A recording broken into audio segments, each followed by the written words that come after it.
And then all of a sudden it was like, oh, we've only got 5Ks to go, you know, we're nearly there. And then once that was obvious that we were going to make it, we were just ecstatic. You know, that last 5Ks was just amazing. And coming over the line together and, oh, yeah, it still makes me... And there's a beautiful photo of you two coming across the line with your, I think your hands held or something, but it's just sort of magical, that moment. Hi, I'm Anna Liptak and I've been a fitness trainer now for over 15 years. Over this time, I've been privy to witness so many ordinary people achieve so many wonderful things.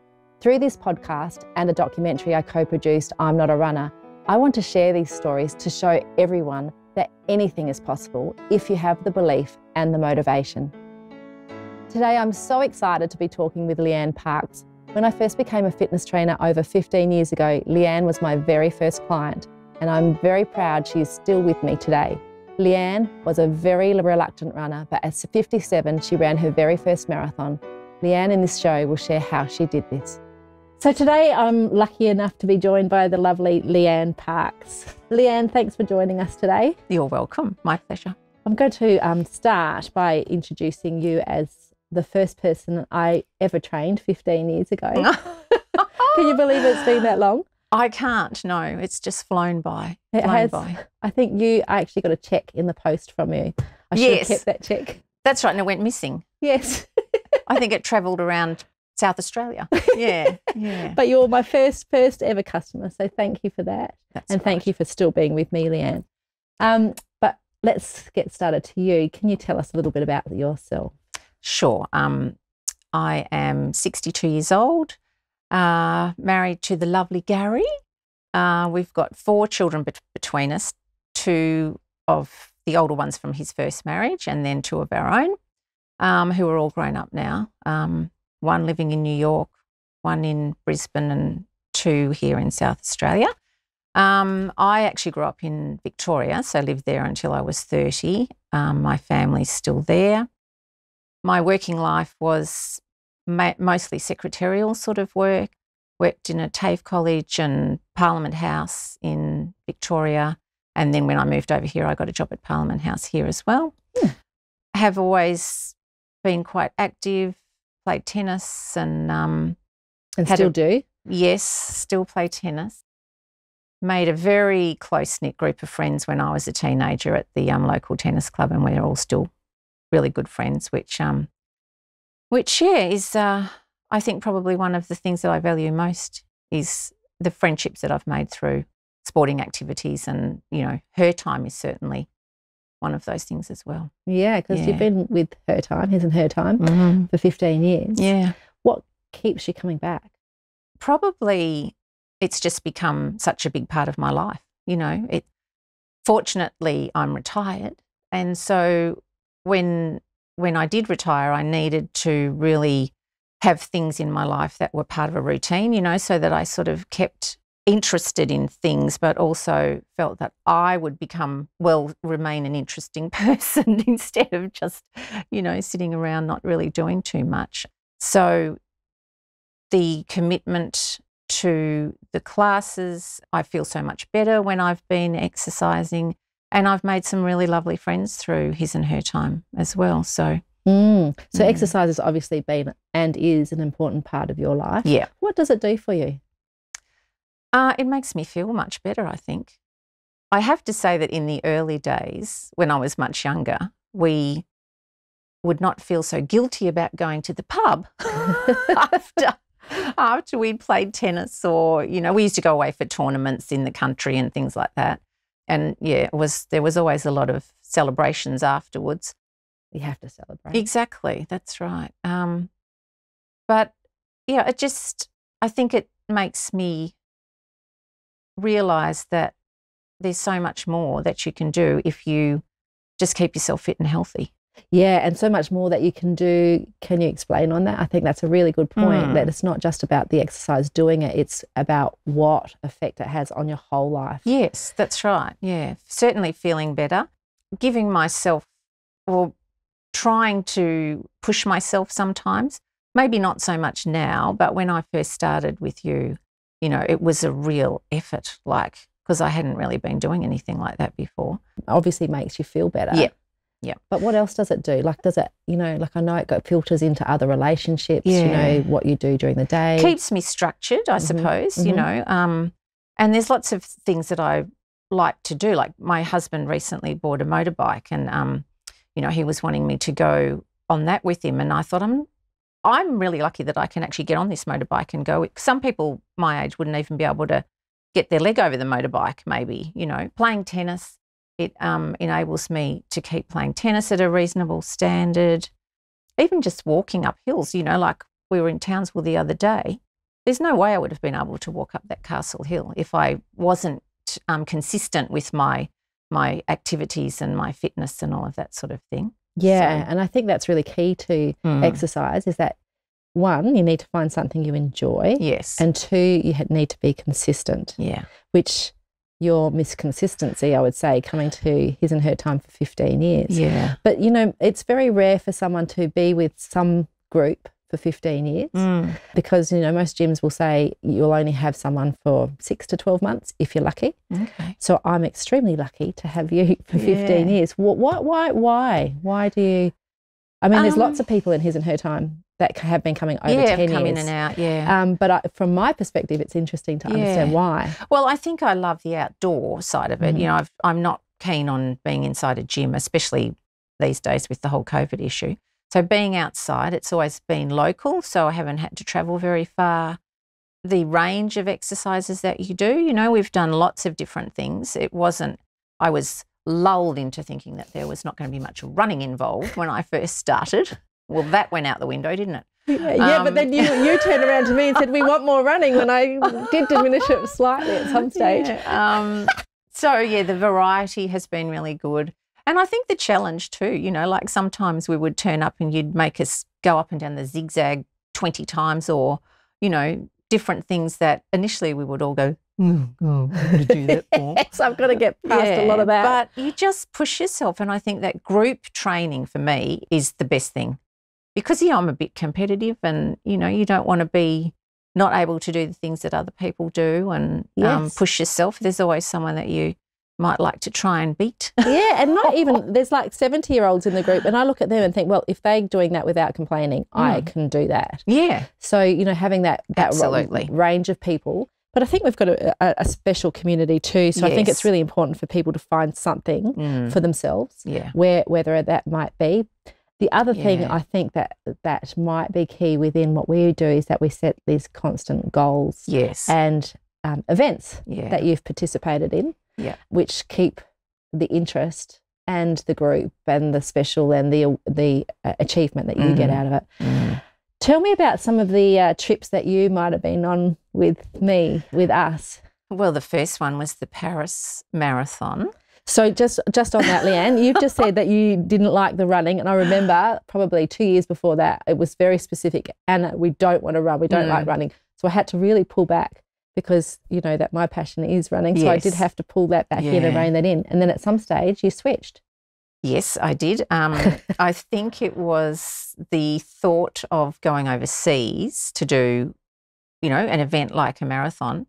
And then also it was a bit of some of the other girls in the group were so excited about it. And, you know, we've got to do it. And, you know, why don't you come? And I said, you know, I don't think I could. You know, I'd had a knee reconstruction about 15 years before that and had so many doubts, and then the FOMO took over and I just thought, I'm not going to let all those girls go off and do this. You know, I want to be part of this. And, then it just all started to happen. You know, we paid a deposit and I'd started telling people and then I thought, bloody hell, there's no backing out now. So, slowly we just gradually increased our running thanks to you. And I can remember the first time I had to run 5 kilometres and I was puffing and panting and everything was aching and I thought there's no way I'm ever going to be able to do this. But you just kept pushing us.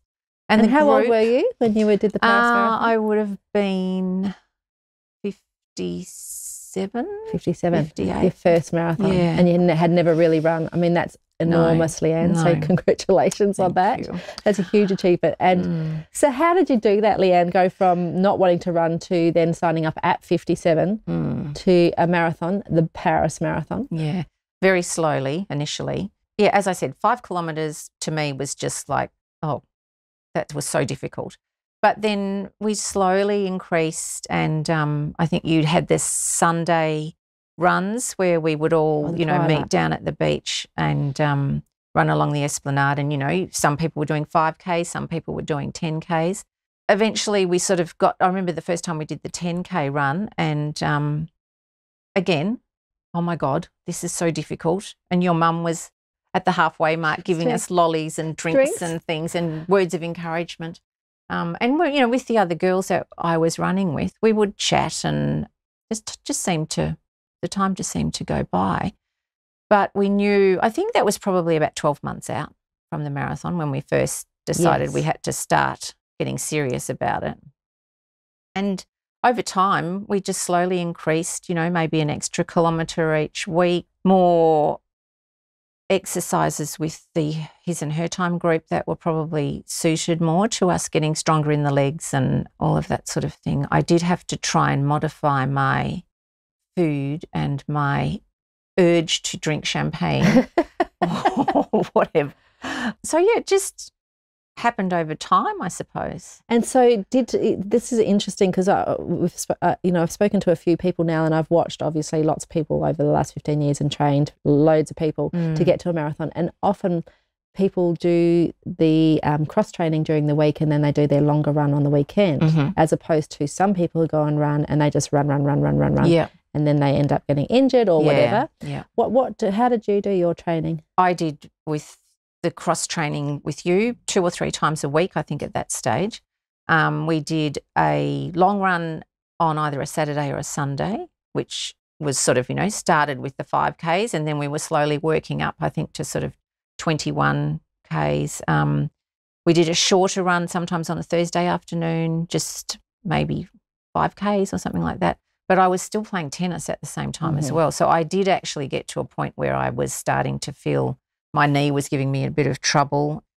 Had quite a few physio appointments, massages, and I think we had to realise too that we were going to be sore. You weren't going to be able to do all that training and not wake up the next day and be sore in different parts of your body. Particularly with your knee. How did you cope with your knee? The physio gave me lots of other exercises to do, strengthening exercises, a lot of things with the resistance bands and stuff like that. And I just had to really monitor it. I don't think I ended up doing some of the longer runs like some of the other girls did because I had to really, balance. Yeah, I had to balance it. With your body. So I reckon the most I probably did was 30Ks. Yeah, and I think that's really interesting. One, that's one really important part is getting professionals around you to help. But the second thing is to listen to your body, because often in a group, it's really hard when you're hearing other people might be running 20Ks and you're doing 15, you think, oh, that I should be doing 20. But for you to get to that starting line, you really needed to listen to your body, and you did that. Yeah. Because often people don't listen to that, and then they'll do what everyone else is doing just because, and then they'll get injured. So that was a really smart and hard way to train, because you've got to deal with your head. Yes, that's right. And I think that was the thing that was always in the back of my mind. I've had a knee reconstruction. I don't want to, get myself to a point where I just can't do anything after this. I want to be able to still play tennis. And so I did have to really monitor it. The physio that I was seeing was really good. Yeah, in the end, I think it was really my willpower and mind over matter that got me through in the end. But I think a lot of people probably say that. But yeah, balance is really important. And I had no time in my mind. For me, it was just finishing. I just wanted to finish. And I think we knew we had about 8 hours, that we could still run on the path that was set out, and the roads would still be closed and all that sort of stuff. So I honestly had in my head, if I can just make it before the 8 hours, I'll be happy. Yeah. Whereas I think some people will have and because they're much, stronger and better runners than I ever was, have a time in their mind. Sometimes maybe you are disappointed you set yourself up for failure straight away without even knowing. Like so many people don't even know that they can run a marathon. Then they put these crazy times in their heads and they set themselves up for failure, because really the whole point is just about finishing. And that's the whole beauty of it. So that was it for us, you know, certainly it was just finishing. Tell us about the actual day in Paris. What was that like? Can you remember waking up in the morning? Walk us through it. Yes. The night before, we had all laid out our, you know, clothes that we were wearing, and we had our special tops, you know, our his and her time tops, shorts, and everything was all organised. We'd worked out what we were having for breakfast. Mind you, you know, this had all been happening over months and months, I suppose, the food that you were going to have, and there was a lot of obsession about toileting and, you know, all that, which women tend to do. I think anyone does that runs a marathon, because it is quite a feat. And we'd heard terrible things about the state of the toilets and all that.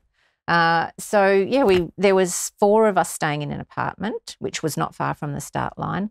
Some of the other group, the his and her time people, came over to our place, I think mainly to use the toilet. And then we all, you know, got ourselves dressed, made sure we had everything, phones were charged up and all that sort of stuff, and off to the start line. And when we got there, it was just like, oh my God, there's so many people. They were just the whole way down the Champs-Élysées. So we had to sort of, you know, get into the little big group that we were starting with. And it was just like looking around at all of these people, thinking it was amazing that so many people from all over the world were going to do this. I remember seeing people, men particularly, just weeing all over the place. And it was sort of like, oh God, you know, get away from them. And the excitement was just sort of building, and we were slowly moving forward. And then, you know. How did you feel? Were you nervous, or were you? Nervous, but just really pleased that it was about to happen, you know, because it had been a big build-up. And there was 3 of us girls, Jane, Christine and myself, that had sort of made a pact that we would run together, because I felt, for me, that was probably the only way I was going to be able to do it if I was doing it with somebody else. But unfortunately, Christine had to have a knee operation, I think only about 6 weeks beforehand. It wasn't long, was it? No. So she was unsure how she would go. Anyway, off we went. And I think at about 5Ks, she was really starting to struggle. So she gave us her best wishes, and Jane and I continued on. We were worried about her, you know, like, oh God, is she going to be all right? I hope she can get back, and I hope she can finish. And we just sort of plodded along, you know, and we really had sort of worked out our pace. We could still talk to each other. You know, we weren't trying to break any records, and just taking it all in. And before we knew it, we'd run 10Ks. You know, it was just like, wow, that went quick. The next 10 probably was a little bit more difficult. We did have to make a toilet stop, which was something horrific that I never want to go through again. I don't know what happens in those toilets. Yes. Anyone that does a marathon should prepare themselves for that. So I never went into another toilet the whole way. We went under some tunnels, and, you know, there was people around on the streets, you know, cheering you on. And, we just sort of plodded along. I think you did more than plodding. I think you might have been running. Well, we were running most of the way. Yeah. And then every time we saw, you know, a photographer on the side of the road or something, that would make you sort of go, oh, yes. You know, are we funny with those cameras? Oh, and then you get past and go, oh God, on we go. They should have cameras past the cameras. Yeah, that's right. But just taking in the scenery and everything, it was just fantastic. And probably got to about 30Ks, and we both started to think, oh my God, we need something to keep us going. And we both had iPods with us, or, you know, music on our phone. And so we both put some music on, and the first song that came on for me was a Jimmy Barnes song. And I don't know what came over me, but I just burst into tears. She was a bit the same, I think, the music, and it made me think of my family, and just got all overwhelmed. But that maybe was enough to just sort of get rid of a bit of built-up tension, and we continued on. And we had a couple of the supporters from His and Her Time were standing on the side of the road at one point, and, you know, they were waving and yelling out, and we went over and had a hug with Terry and John, and continued on, and then all of a sudden it was like, oh, we've only got 5Ks to go, you know, we're nearly there. And then once that was obvious that we were going to make it, we were just ecstatic. You know, that last 5Ks was just amazing, and coming over the line together, and yeah, it still makes me. And there's a beautiful photo of you two coming across the line with your, I think your hands held or something, but it's just sort of magical, that moment. So how did you feel when you crossed the line? Relieved, very relieved, but just amazed and so excited that we'd done it. Yeah. Because I don't think, even with all the training, and, you know, you had said to us, you've all prepared really well, I really still had a little bit of doubt in my mind.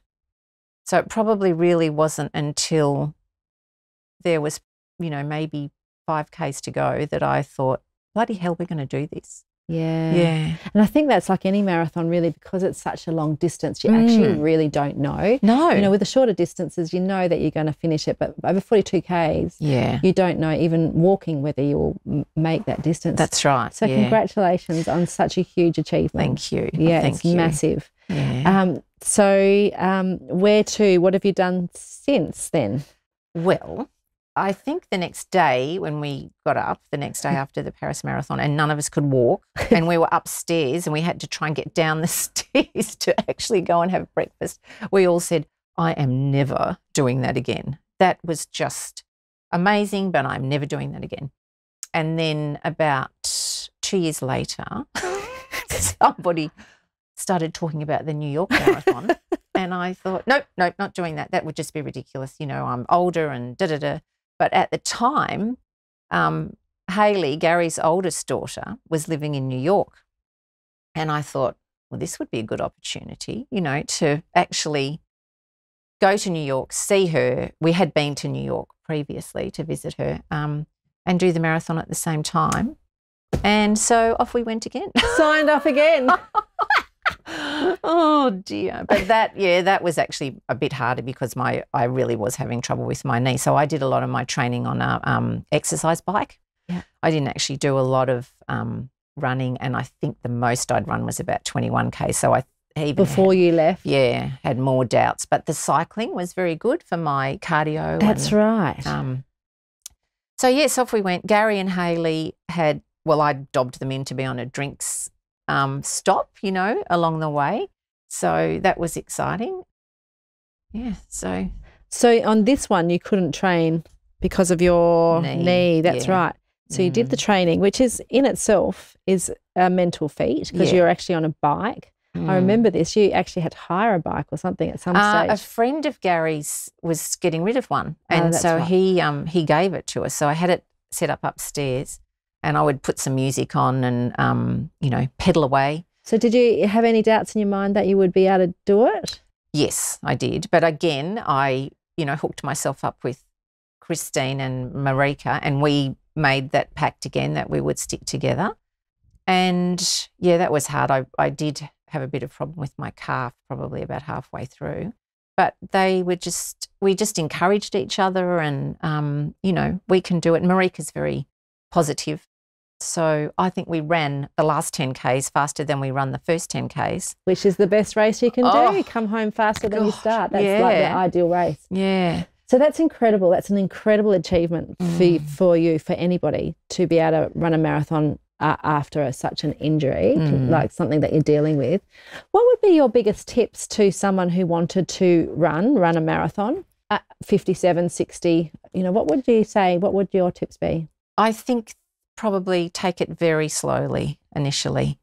You know, you think if you'd never run, 1 kilometre is difficult. You know, I'd done a little bit of running, but just take it really slowly and give yourself plenty of time to get yourself to fit. Train. Yeah, get your training. You know, it's unusual, I think, for anyone not to have an injury of some description along the way. Make sure you've got yourself set up with really good shoes and, you know, good gear, comfortable gear. And for me, a big part of it was the group, like training with a group and yeah, having made that pact with people that we would stick together. I mean, I don't know what would happen if one of us had have just collapsed what would you do? That's the trouble, I suppose, with making that pact. Do you leave the person, you've done all that training, maybe you just have to go on. But I was really fortunate, apart from poor Christine, of course, that, we made it to the end. And Christine and myself and Marika ran the New York Marathon together. So even though Chris's experience in Paris was not a good one, she managed to have that fantastic experience in New York. And New York, compared to Paris, as far as the people on the streets and the enthusiasm, was very different.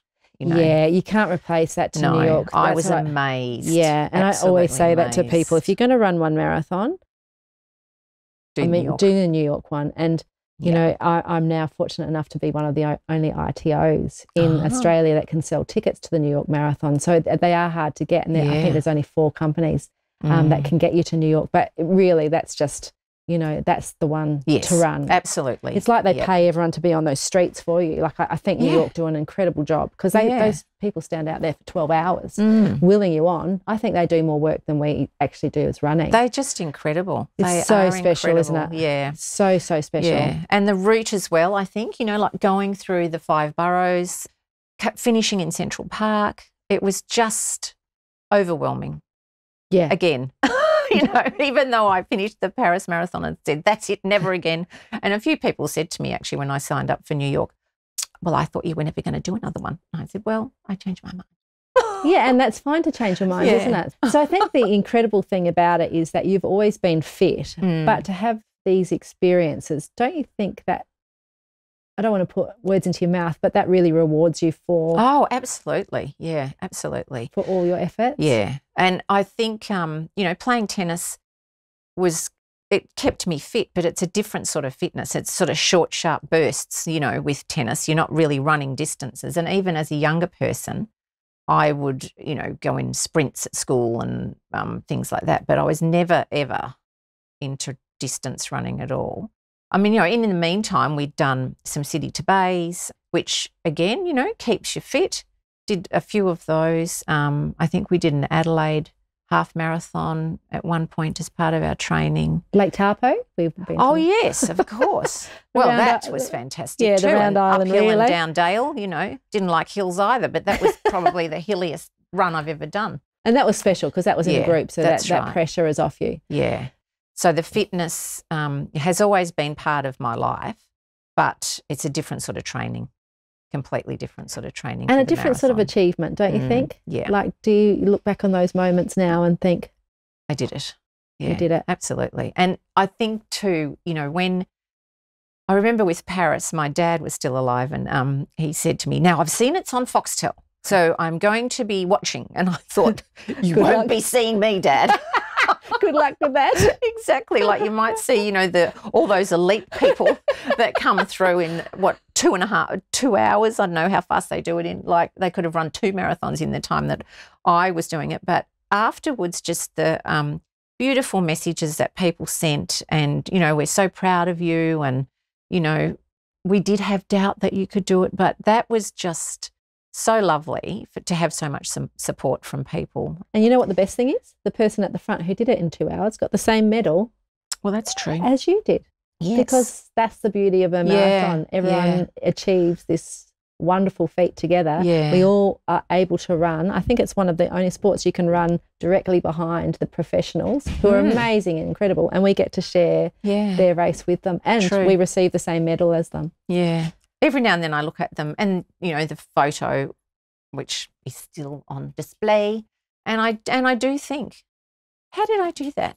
But I did it, and I'm really proud of myself that I did it. And, it's for the kids, anybody can do anything if they set their mind to it. I really believe that. Well, within reason, I should say, like I'm never going to be a astronaut or... But you could be, given the right circumstances. Yeah. But, and that's really the point of all of this, is that ordinary people can achieve extraordinary things in whatever area that may be. That's right. No matter what we've circumstance. And age, like we had ladies in our group that were 70, and I just think that's incredible that at that age you could do a marathon. It's amazing. And I know there's people older that do it.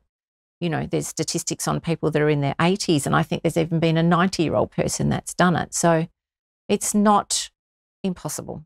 No, it's really not impossible. And that's people like you. So thank you for sharing your story. You're because welcome. It really does make it possible for some people who think it's impossible. Yeah. You know, having had some of the obstacles you've faced, like knee reconstruction and all sorts of things. So you can overcome things, and even the injury you had leading into the New York Marathon, where you needed to cycle. You just have to focus on what you can rather than what you can't. Yeah. So thanks for sharing your story today. My pleasure, Anna, and thank you for making it all possible. Thanks for watching. If you want more, go to annaliptak.com.